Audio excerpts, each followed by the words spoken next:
प्यारे बच्चों, कक्षा 10 के सामाजिक विज्ञान के इतिहास विषय के ऑनलाइन क्लास में आपका एक बार पुनः स्वागत है। आज हम लोग सविनय अवज्ञा आंदोलन के बारे में विस्तार से चर्चा करेंगे। आइए देखते हैं विभिन्न समूहों के लिए आंदोलन का अर्थ क्या था। इसमें ग्रामीण इलाकों में गुजरात के पाटीदार और उत्तर प्रदेश के जाट जैसे समृद्ध किसान समुदाय सविनय अवज्ञा आंदोलन के उत्साही समर्थक थे, बढ़ चढ़ करके हिस्सा लेते थे। उन्होंने अपने समुदायों को एकत्रित किया और अनिच्छुक सदस्यों का बहिष्कार किया, यानी जो इच्छा शक्ति नहीं रखते थे उनको बाहर का रास्ता दिखा दिया। गरीब किसानों को जमीन के मालिकों को किराए का भुगतान करना मुश्किल हो गया। वे कई तरह के कट्टरपंथी आंदोलनों में शामिल हो गए जो समाजवादी और कम्युनिस्टों के नेतृत्व में चल रहे थे। उन्हें आशा थी कि उन्हें किराए का कोई और भुगतान नहीं करना पड़ेगा, किराया नहीं, लगान। व्यावसायिक हितों को एकजुट करने के लिए वर्ष 1920 में भारतीय औद्योगिक एवं व्यावसायिक कांग्रेस और वर्ष 1927 में भारतीय वाणिज्य एवं उद्योग परिसंघ का निर्माण किया।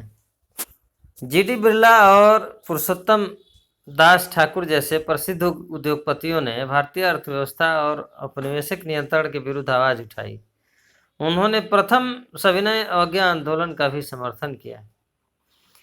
जो श्रमिक वर्ग थे, काम करने वाले लोग थे, नागपुर क्षेत्र को छोड़कर औद्योगिक कार्यकलापों में कहीं दूसरी जगह बड़ी संख्या में भाग नहीं लिया। इस आंदोलन की एक अन्य महत्वपूर्ण विशेषता महिलाओं की बड़ी पैमाने पर भागीदारी थी। और यदि शहरी क्षेत्रों को देखा जाए तो इस आंदोलन में अधिकतर उच्च जातियों की महिलाएं शामिल थी, जबकि ग्रामीण क्षेत्रों में संपन्न किसान परिवारों की महिलाएं शामिल थीं। गांधी जी से प्रेरित होकर महिलाएं राष्ट्र की सेवा करना और अपना पवित्र दायित्व समझने लगी, यानी महिलाओं के अंदर भी उत्साह था। अब आइए देखते हैं सविनय अवज्ञा आंदोलन की सीमाएं क्या थी। स्वराज की अवधारणा ने सभी सामाजिक समूहों को प्रभावित नहीं किया था। स्वराज मतलब स्वतंत्रता।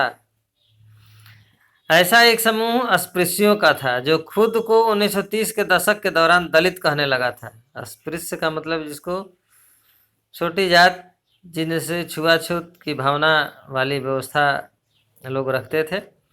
लंबे समय से कांग्रेस ने दलितों को सनातन पंथियों, रूढ़िवादी, उच्च जात हिंदुओं पर हमला करने के डर से नज़रअंदाज किया था, मतलब उनको महत्व नहीं दे रहे थे। गांधी जी ने दलितों को हरिजन या भगवान के बच्चे बताया। गांधी जी का मानना था कि अस्पृश्यता को खत्म किए बिना स्वराज की 100 साल तक स्थापना नहीं की जा सकती। सही बात है भाई, जब तक हम छोटे बड़े ऊंच नीच के भाव रखेंगे एकता नहीं हो पाएगी।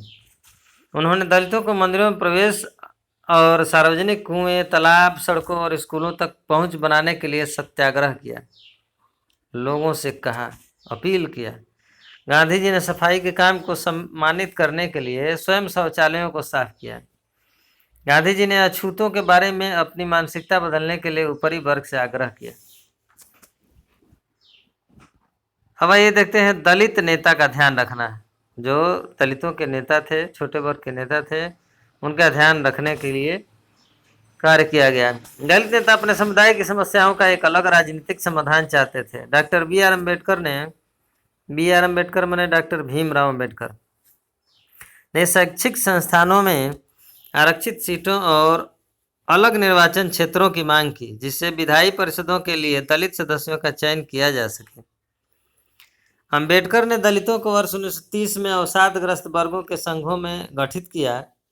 दलितों के लिए अलग निर्वाचन क्षेत्र की मांग के कारण दूसरे गोल में सम्मेलन में महात्मा गांधी और डॉक्टर अम्बेडकर के मध्य मतभेद थे। जब ब्रिटिश सरकार ने अम्बेडकर की मांग स्वीकार की तो गांधी जी ने इसका विरोध किया। उनका मानना था कि दलितों के अलग निर्वाचन क्षेत्रों से मुख्य समाज में उनके एकीकरण की प्रक्रिया धीमी हो जाएगी, मतलब एकता नहीं बन पाएगी।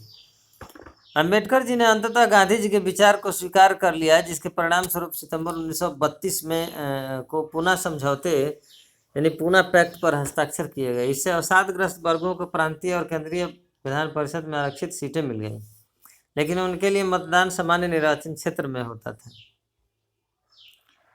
और इसमें एक रूढ़ा था हिंदू मुस्लिम संघर्ष, इसको भी देखते हैं।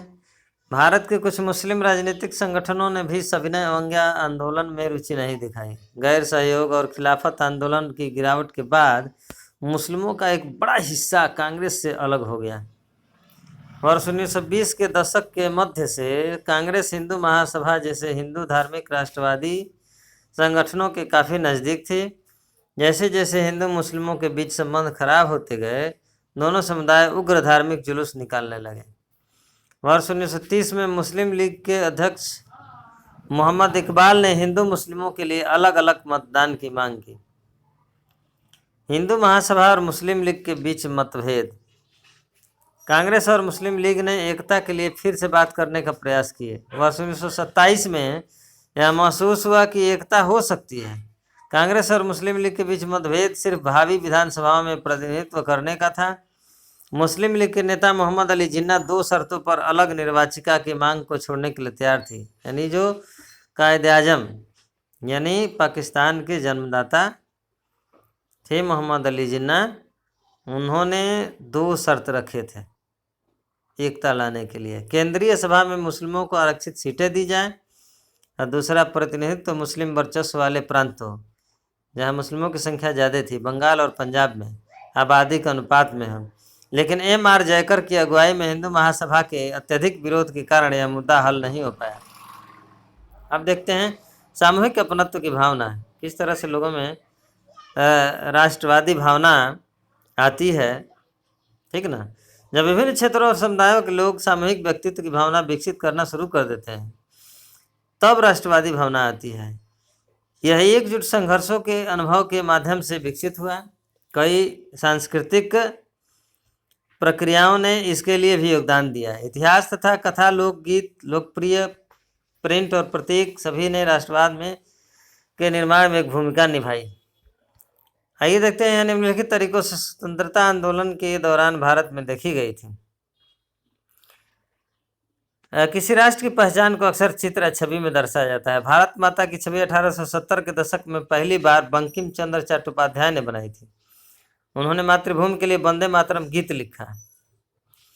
यह गीत बाद में अपने उपन्यास आनंद मठ में शामिल किया था और गीत व्यापक रूप से बंगाल में स्वदेशी आंदोलन में गाया गया था। भारत माता की छवि को पहली बार अवनींद्रनाथ टैगोर ने चित्रित किया था। भारतीय लोकगीत और लोक कथाओं ने राष्ट्रवाद के विचार को बनाने में महत्वपूर्ण भूमिका निभाई। बंगाल में रविन्द्रनाथ टैगोर और मद्रास में नटेशा शास्त्री ने लोक कथाओं और गीतों का विशाल संग्रह एकत्र किया। उन्होंने लोक पुनरुद्धार के लिए आंदोलन का नेतृत्व किया।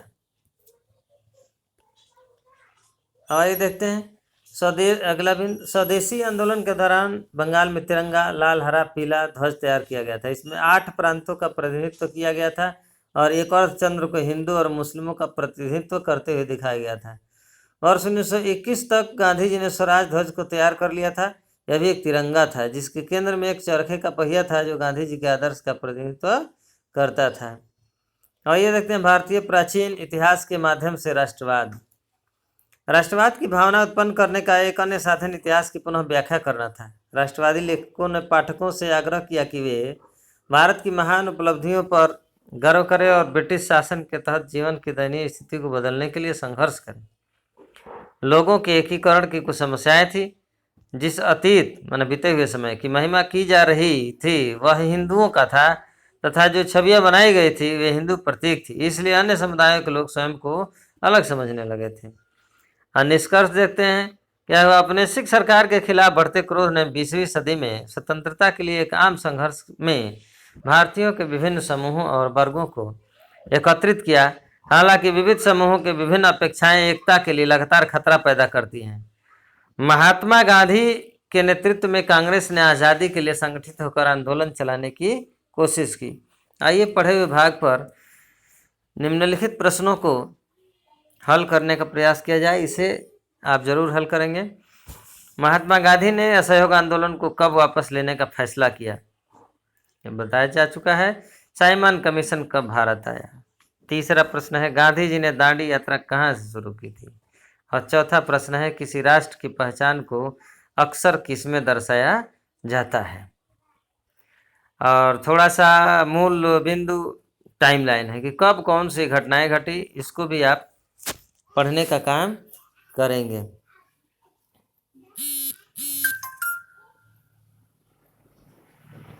और इसे पढ़कर निश्चित रूप से आप जानकारी हासिल करने का काम करेंगे।